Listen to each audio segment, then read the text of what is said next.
विद्यार्थियों नमस्कार। इस वीडियो लेक्चर के माध्यम से हम डिस्कस करने वाले हैं या आपसे चर्चा करने वाले हैं मध्य प्रदेश के कॉलेजों में प्रथम वर्ष में पढ़ने वाले विद्यार्थियों के एक महत्वपूर्ण पाठ्यक्रम या महत्वपूर्ण सिलेबस या महत्वपूर्ण विषय जिसका नाम है वैल्यू एडेड कोर्स, यानी कि उसको मूल्य संवर्धन पाठ्यक्रम नाम दिया गया है। और मूल्य संवर्धन पाठ्यक्रम में कुल मिलाकर आपको 3 पेपर पढ़ना होंगे, जिसमें पहला पेपर आपका हिंदी भाषा और संस्कृति का होगा, दूसरा paper English language and communication skill का होगा, और तीसरा पेपर आपका जो होगा उसका नाम है अंडरस्टैंडिंग इंडिया यानी कि भारत बोध। तो विद्यार्थियों, तीसरा पेपर जो है भारत बोध, उसके महत्वपूर्ण प्रश्नों को इस वीडियो लेक्चर के माध्यम से हम डिस्कस करने वाले हैं। तो इस वीडियो में हम देखेंगे कि वैल्यू एडेड कोर्स की यानी कि मूल्य संवर्धन पाठ्यक्रम भारत बोध यानी अंडरस्टैंडिंग इंडिया की 5 यूनिट के कौन कौन से प्रश्न आपको पढ़ना आवश्यक है। प्रत्येक यूनिट में हमने लगभग 12 से 15 प्रश्नों का समावेश किया है। किसी यूनिट में 14 प्रश्न है, किसी में 15 है, किसी में 16 है। इस तरीके से कुल मिलाकर हम 65 से 70 प्रश्न, लगभग 70 क्वेश्चन के आसपास आप तक लेकर आ रहे हैं। खास बात यह है कि इस वैल्यू एडेड कोर्स यानी भारत बोध की 5 यूनिट के नोट्स आपको आपके अपने मोबाइल एप्लीकेशन जिसका नाम है स्पीड लर्न उस पर अवेलेबल होंगे। मात्र 51 रुपए में आप कैसे डाउनलोड करेंगे, उसकी प्रोसेस, उसकी प्रक्रिया मैं आपको वीडियो के बीच में बताऊंगा। तो अब देर ना करते हुए मैं यानी कि डॉक्टर दीपेंद्र कुमार शर्मा आपके साथ बना हुआ हूं आपके अपने YouTube प्लेटफॉर्म जिसका नाम है केमिस्ट्री बाय डी शर्मा, और उस प्लेटफॉर्म पर हम चल रहे हैं। बात करते हैं वैल्यू एडेड कोर्स की मध्य प्रदेश के कॉलेजों में पढ़ने वाले प्रथम वर्ष के विद्यार्थियों के लिए, चाहे आप BA, BSc, BCom, BBA, BCA, बीएचएससी इन किसी में से भी एक में अध्ययन कर रहे हैं तो आपको भारत बोध का पेपर देना अनिवार्य होगा। ये जो पेपर है ये मध्य प्रदेश में लागू नई शिक्षा नीति के अनुसार जो सिलेबस डिजाइन किया गया उसके अकॉर्डिंग है। 4 सीजन 2025-26 यानी 2025-26 और आगे आने वाले वर्षों के लिए ये महत्वपूर्ण प्रश्न है और ये कोर्स है। इस पेपर का जो क्रेडिट है वो 2 अंकों का रहेगा। पेपर 100 नंबर का रहेगा। पास होने के लिए आपको 35 यानी 35 नंबरों की आवश्यकता होगी। तो विद्यार्थियों, चलते हैं यूनिट फर्स्ट की तरफ जिसका नाम है भारतीय इतिहास और सांस्कृतिक विरासत। भारतीय इतिहास और सांस्कृतिक विरासत के बारे में जब हम चर्चा करेंगे तो इसमें कौन कौन से प्रश्न आपको पढ़ना आवश्यक है, उन प्रश्नों की तरफ मैं आपको ले चलता हूं। तो हमारी जो यात्रा है, हमारी जो ट्रैवलिंग है वो चलती है यूनिट नंबर फर्स्ट से जिसका नाम है भारतीय इतिहास और सांस्कृतिक विरासत। पहला प्रश्न है सिंधु घाटी सभ्यता की नगर नियोजन प्रणाली और स्वच्छता व्यवस्था की प्रमुख विशेषताओं का वर्णन करें। विद्यार्थियों, एक बात तो मैं आपको यहां पर बता देता हूं कि यदि आप इंग्लिश मीडियम के विद्यार्थी भी हैं, खास बात बता देता हूं, यदि इंग्लिश मीडियम के विद्यार्थी भी हैं, आपने कक्षा 12वीं यानी क्लास 12 इंग्लिश मीडियम से पास करी है, चाहे आप बीए में हो, बीएससी में हो, बीकॉम में हो या किसी अन्य कोर्स में भी हो, तो ये जो कोर्स है, ये जो वैल्यू एडेड कोर्स है भारत बोध अंडरस्टैंडिंग इंडिया, इसका पेपर आप हिंदी में लिख सकते हैं। क्यों? क्योंकि यदि आप इंग्लिश में लिखोगे, इस पेपर को इंग्लिश में तैयारी करोगे, इंग्लिश मीडियम में तैयारी करोगे और इंग्लिश में लिखोगे तो इसके अंदर जो टर्मोलॉजी है ना, जो टर्म्स आएगी वो थोड़ी सी कॉम्प्लिकेटेड है, टफ टर्म है। तो मेरा जो पर्सनल व्यू है, आप इसको हिंदी माध्यम में याद करें, क्योंकि हमने जो नोट्स आपको अवेलेबल करवाए हैं 5 यूनिट के, वो 5 यूनिट के नोट्स हिंदी माध्यम में अवेलेबल करवाए हैं। क्योंकि इंग्लिश मीडियम में क्या होगा, इंग्लिश मीडियम में हमारे जो राइटर्स हैं उनको लिखने में भी तकलीफ आती है और बड़ी सारी परेशानियां पैदा होती है। इसलिए तो पहला प्रश्न है सिंधु घाटी सभ्यता की नगर नियोजन प्रणाली और स्वच्छता व्यवस्था की प्रमुख विशेषताओं का वर्णन करें। दूसरा प्रश्न जो आपको पढ़ना है, सिंधु घाटी सभ्यता समकालीन विश्व की अन्य सभ्यताओं से किस प्रकार डिफरेंट थी। मतलब उस दौरान जो सभ्यता है दूसरे अलग अलग देशों में या पूरे विश्व में अलग अलग चल रही थी, उससे सिंधु घाटी सभ्यता किस प्रकार डिफरेंट है। तीसरा प्रश्न है वैदिक कालीन, देखो तीसरा प्रश्न क्या दिया हुआ, वैदिक कालीन समाज में ऋण जैसे पितृ ऋण, ऋषि ऋण और देव ऋण की अवधारणा और प्रकृति के साथ मनुष्यों के संबंधों पर प्रकाश डालिए। अगला प्रश्न, चौथा प्रश्न है गुप्त काल को भारतीय इतिहास का स्वर्ण युग क्यों कहा जाता है। बहुत अच्छा सा प्रश्न है, इसका आंसर हमने प्ले स्टोर में जो नोट्स है वहां पर सब दिए हुए आंसर इनके। आगे चलते, पांचवा प्रश्न, गुप्त काल में कला, साहित्य और विज्ञान के क्षेत्र में हुए विकास को समझाइए। छठा प्रश्न है विविधता में एकता भारतीय संस्कृति का मूल आधार है, जो कि आज भी है, उसके ऊपर आपको टिप्पणी लिखना होगी। चलते हैं अगले प्रश्न की तरफ। हमारा नेक्स्ट क्वेश्चन जो स्क्रीन पर दिख रहा है, प्रश्न क्रमांक 7, विभिन्न धर्मों, भाषाओं और रीति रिवाजों में के सहअस्तित्व ने भारतीय पहचान को कैसे गढ़ा है। आठवां प्रश्न है वसुदेव कुटुंबकम यानी पूरी पृथ्वी एक परिवार है और सर्वे भवन्तु सुखिनः यानी सभी सुखी हो जैसे प्राचीन भारतीय सूत्र आज भी आज के वैश्विक संघर्ष और जलवायु परिवर्तन के दौर में कितने प्रासंगिक है, इसको विस्तार से समझाइए। नौवां प्रश्न जो दिया हुआ है, भारतीय मंदिरों या स्मारकों की स्थापत्य शैली जैसे नागर शैली, द्रविड़ शैली और वेसर शैली किस प्रकार उस समय के धार्मिक और सामाजिक जीवन को दर्शाती है, यह भी बताना होगा। तो विद्यार्थियों अब हम आगे प्रश्न क्रमांक 10 के पास में। 10वां जो प्रश्न है वो क्या कह रहा है उसको देख लेते हैं हम लोग। भारतीय संगीत और नाट्य शास्त्र केवल मनोरंजन के साधन नहीं है बल्कि यह साधना है, साधन नहीं है बल्कि यह साधना है। इस कथन की पुष्टि लोक जीवन और शास्त्रीय परंपराओं के संदर्भ में करें। 11वां प्रश्न, अपने परिवार या समुदाय की किसी बुजुर्ग से चर्चा के आधार पर लिखे कि पिछले 50 वर्षों में हमारे जीवन मूल्यों और लोकाचार में क्या मुख्य बदलाव आए हैं। 12वां प्रश्न, बुजुर्गों के पास मौजूद पारंपरिक कृषि पद्धतियां, घरेलू उपचार या जल संरक्षण की विधियों का आधुनिक समय में क्या महत्व हो सकता है, यह भी बताना होगा। अब 2 प्रश्न जो आखिरी के हैं, या टाइम मिले तो पढ़ लेना, नहीं पढ़ो तो भी चलेगा, पर ये थोड़े से मैंने एडिशनल क्वेश्चन है। एडिशनल क्वेश्चन मतलब अपने गांव या नगर में किसी ऐसे स्थानीय पर्व या लोक कला का वर्णन करें जो विलुप्त होने की कगार पर है, इसके संरक्षण के लिए आप क्या सुझाव दे सकते हैं। और 14वां प्रश्न आखिरी प्रश्न है, आपके क्षेत्र में कोई विशेष इमारत, मंदिर या स्थल जिसे आप सांस्कृतिक धरोहर मानते हैं, उसका इतिहास और उसकी बनावट की विशेषताओं पर एक लेख तैयार करें। ऐसे 2 प्रश्न हो सकते हैं, पर शुरुआत के इसके अंदर 12 प्रश्न तो आपको करना ही होंगे। अब विद्यार्थियों हमारी यात्रा आती है यूनिट नंबर 2 की तरफ आ जाती है हम लोग। यूनिट नंबर 2 जिसका नाम है भारतीय संविधान और नागरिक दायित्व, यह हमारी यूनिट 2 है। तो विद्यार्थियों यूनिट 2 की तरफ जब हम चल रहे हैं उससे पहले मैं आपको एक छोटा सा इंफॉर्मेशन दे देता हूं।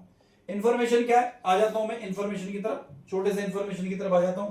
तो छोटे से इंफॉर्मेशन को लेकर मैं आ रहा हूं आपके पास में। हम आ जाते हैं, आपके मोबाइल में जाना है आपको, है ना, कहां जाना, आपके मोबाइल में। और मोबाइल में जब आप जाएंगे तो मोबाइल में प्ले स्टोर आपको दिखाई देगा, और जब प्ले स्टोर में आप सर्च करेंगे आपका अपना मोबाइल एप्लीकेशन जिसका नाम है SPEED, ठीक है, आगे लिखना होगा स्पेस देके LEARN, और इस स्पीड लर्न को सर्च करना होगा। आप सर्च करेंगे तो यहां पर स्पीड लर्न इस तरीके से दिखा हुआ आएगा, एक हेक्सागोनल स्ट्रक्चर बना हुआ है। जब आप इसको डाउनलोड करेंगे आपके मोबाइल में, आप आपके 10 अंकों का मोबाइल नंबर डालेंगे, 4 अंकों की OTP उसके अंदर ऐड करेंगे, उस तरीके से फिर एप्लीकेशन आपके मोबाइल में ओपन हो जाएगा।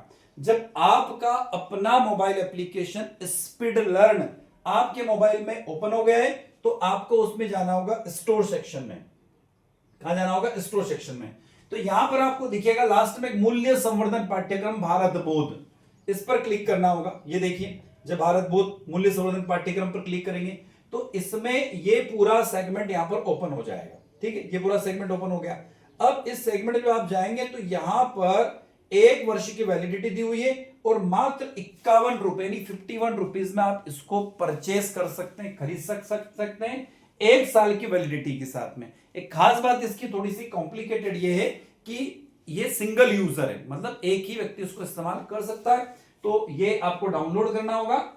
ये यहां पर सिलेबस इस तरीके से जो पूरा सिलेबस है ना, ये सिलेबस यहां पर हमने दे रखा है और सिलेबस फ्री इसके अंदर है। इसके अलावा जितने भी टॉपिक्स है वो सब इसके अंदर पेड आपको अवेलेबल होंगे। तो आप यहां से इसको डाउनलोड कर सकते हैं और अपनी पढ़ाई को कंटिन्यू कर सकते हैं। अब मैं आ गया हूं वापस यूनिट नंबर 2 की तरफ। तो यूनिट नंबर 2 में क्वेश्चंस को हम देखते हैं। यूनिट नंबर 2 का पहला क्वेश्चन है कि भारतीय संविधान के निर्माण की प्रक्रिया और इसकी प्रस्तावना में निहित मुख्य आदर्शों का सविस्तार वर्णन कीजिए। दूसरा प्रश्न जो आपको पढ़ना होगा वो है भारतीय संविधान विश्व का सबसे लंबा लिखित संविधान है। इस कथन के आलोक में संविधान की किन्हीं 5 प्रमुख विशेषताओं की विवेचना कीजिए। तीसरा प्रश्न जो आपको पढ़ रहा है, संविधान के 3 प्रमुख अंगों जैसे विधायिका, कार्यपालिका और न्यायपालिका के कार्यों और राष्ट्र के संचालन में उनके महत्व को स्पष्ट कीजिए।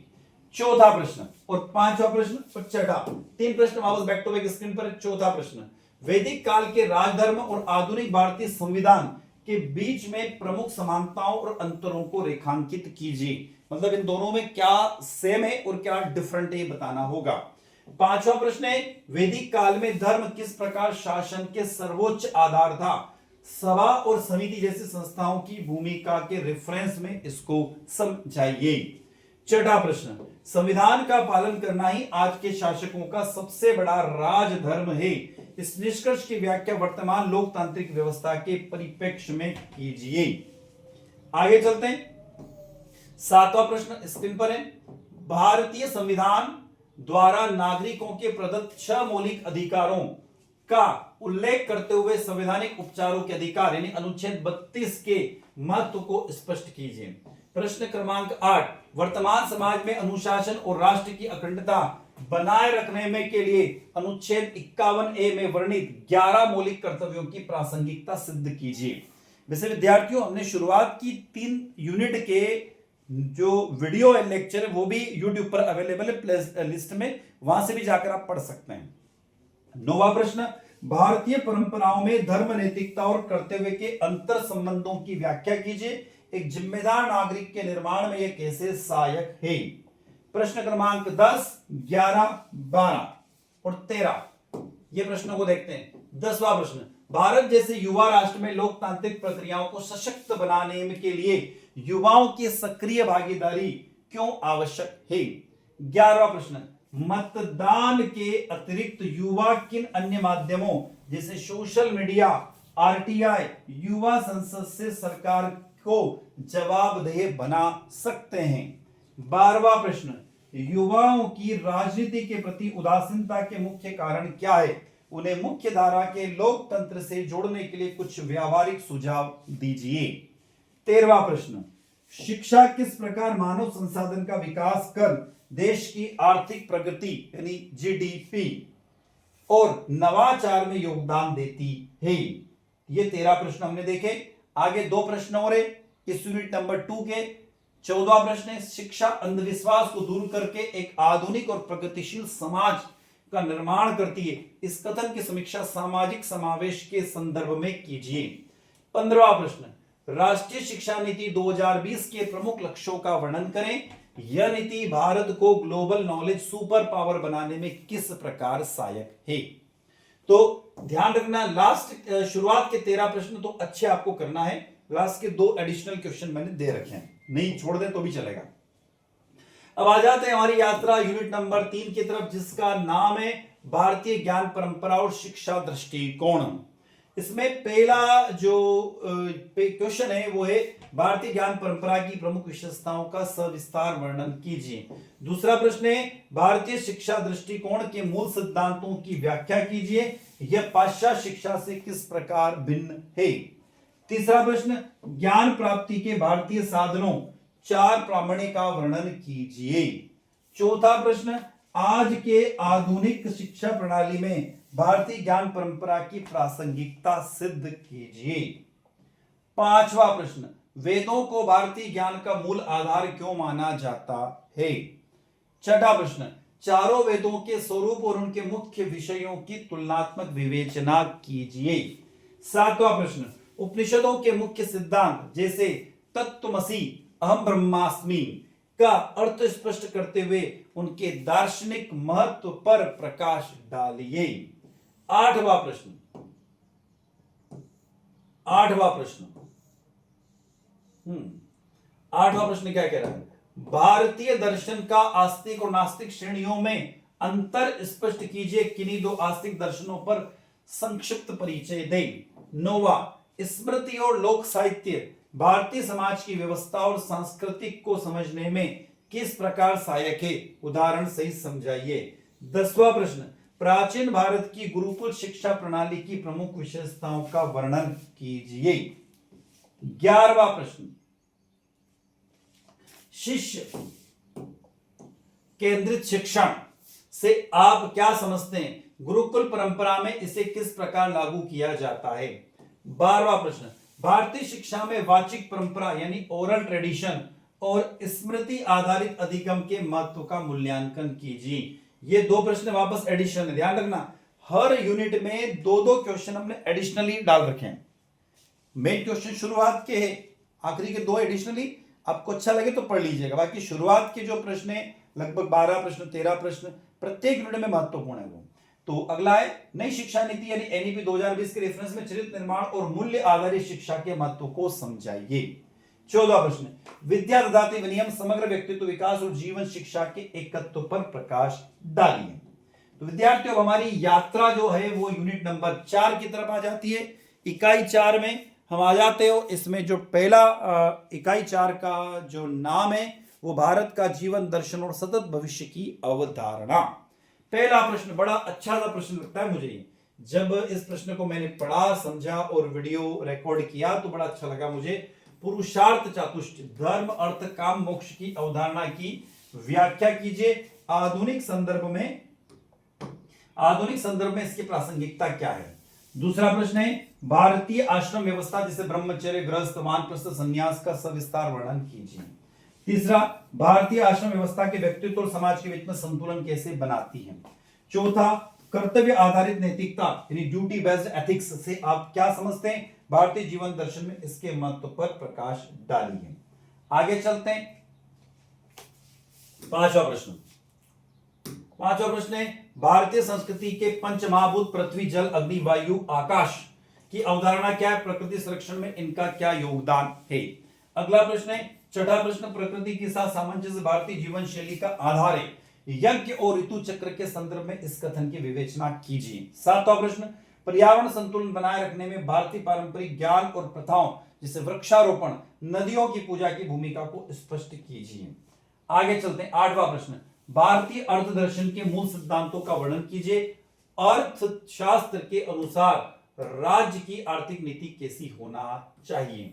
नौवां प्रश्न, स्वदेशी की अवधारणा को स्पष्ट कीजिए। आत्मनिर्भर भारत के निर्माण में स्वदेशी और लोक उद्यम का क्या महत्व है। 10वां प्रश्न, भारतीय श्रम संस्कृति की प्रमुख विशेषताओं पर प्रकाश डालिए। 11वां प्रश्न, भारतीय श्रम संस्कृति पाश्चात्य पूंजीवादी श्रम अवधारणा से किस प्रकार भिन्न है। 12वां प्रश्न, सतत विकास यानी सस्टेनेबल डेवलपमेंट की भारतीय अवधारणा क्या है, ये पश्चिम अवधारणाओं से किस प्रकार अधिक व्यापक है। 13वां प्रश्न, पर्यावरणीय न्याय एनवायरमेंटल जस्टिस से आप क्या समझते हैं। 14वां प्रश्न, भारत में समुदाय आधारित पर्यावरण संरक्षण जैसे चिपको आंदोलन के उदाहरण देते हुए समझाइए। 15 प्रश्न, विकास परियोजनाओं में पर्यावरणीय प्रभाव और स्थानीय समुदायों के अधिकारों के बीच में संतुलन कैसे बनाया जा सकता है। और 16वां प्रश्न, भारतीय जीवन दर्शन न केवल व्यक्ति के उत्थान के लिए बल्कि यह समस्त ब्रह्मांड के कल्याण और सतत भविष्य का मार्ग प्रशस्त करता है, इस कथन की समीक्षा कीजिए। मतलब इसके अंदर हम लोगों जो प्रश्न लेकर आए ना, हमारी जो पूरी टीम इन प्रश्नों को आप तक जो लेकर आई ना उसका तोड़ नहीं है, ये ध्यान रखिएगा। और वाकई में ये मैं कह दूं, आप बोल सकता आप लोगों को पढ़ने में थोड़ा ओल्ड लग रहा हो, पर जब आप इन पांचों यूनिट को पढ़ोगे ना तो हमारे इंडियन ट्रेडिशनल नॉलेज यानी भारतीय ज्ञान परंपरा से आप रूबरू हो सकेंगे। ये इस पेपर को बनाने का एकमात्र उद्देश्य रहा है। यूनिट नंबर 5 आखिरी यूनिट है समकालीन भारत और वैश्विक भूमिका। पहला टॉपिक इसके अंदर ये है, पहला प्रश्न है भारतीय स्वतंत्रता संग्राम में धार्मिक और सांस्कृतिक नेतृत्व की भूमिका का सविस्तार से वर्णन कीजिए। दूसरा प्रश्न, बौद्धिक नेतृत्व ने किस प्रकार भारतीय जनमानस में स्वराज की चेतना जागृत की है, प्रमुख विचारकों के संदर्भ में समझाइए। जैसे स्वामी विवेकानंद जी हो गए, राजा राम मोहन राय हो गए, जो आपके सिलेबस में इंक्लूड है ना, उनके बेसिस पर समझाना होगा। तीसरा प्रश्न है स्वतंत्रता आंदोलन के दौरान सांस्कृतिक पुनर्जागरण ने राष्ट्रीय एकता को कैसे सुदृढ़ किया है। चौथा प्रश्न, अंतरिक्ष विज्ञान के क्षेत्र में भारत की प्रगति की यात्रा इसरो के रेफरेंस में इसकी वैश्विक उपलब्धियों का वर्णन कीजिए। पांचवा, योग और आयुर्वेदिक भारत की अनुपम भेंट है।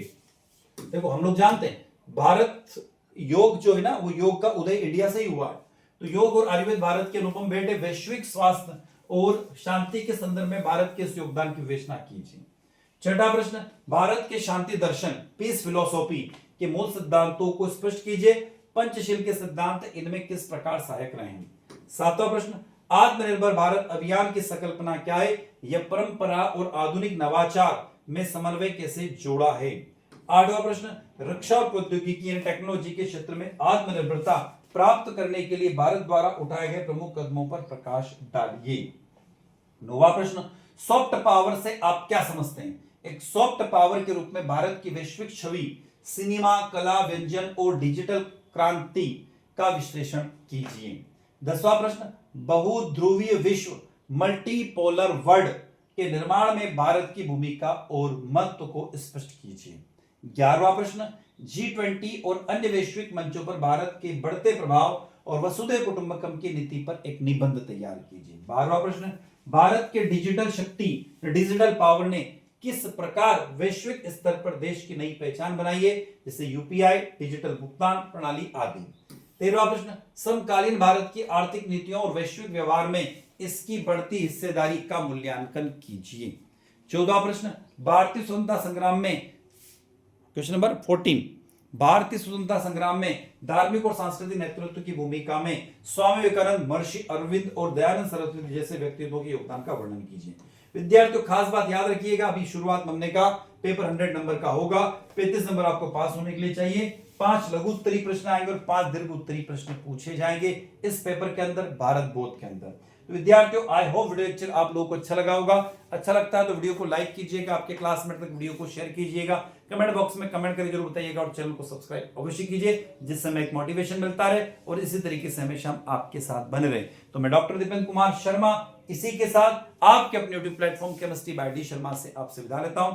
नए वीडियो के साथ में, नए लेक्चर के साथ पुनः आपसे मुलाकात होगी। विद्यार्थियों, एक खास बात, यदि आपको कोई डाउट होता है तो स्क्रीन पर एक नंबर लिख रहा हूं मैं, नंबर है 77 250, ध्यान रखिएगा, सॉरी 77 250 44 325। इस नंबर पर व्हाट्सएप के माध्यम से आप हमें संदेश यानी मैसेज भेज सकते हैं, उसका रिप्लाई हम व्हाट्सएप के माध्यम से करेंगे। आप इस पे फोन ना कीजिएगा क्योंकि फोन पिक नहीं होगा। तो विद्यार्थियों, हम विदा ले रहे हैं, नए वीडियो के साथ पुनः आपसे मुलाकात होगी, तब तक जय हिंद, जय भारत।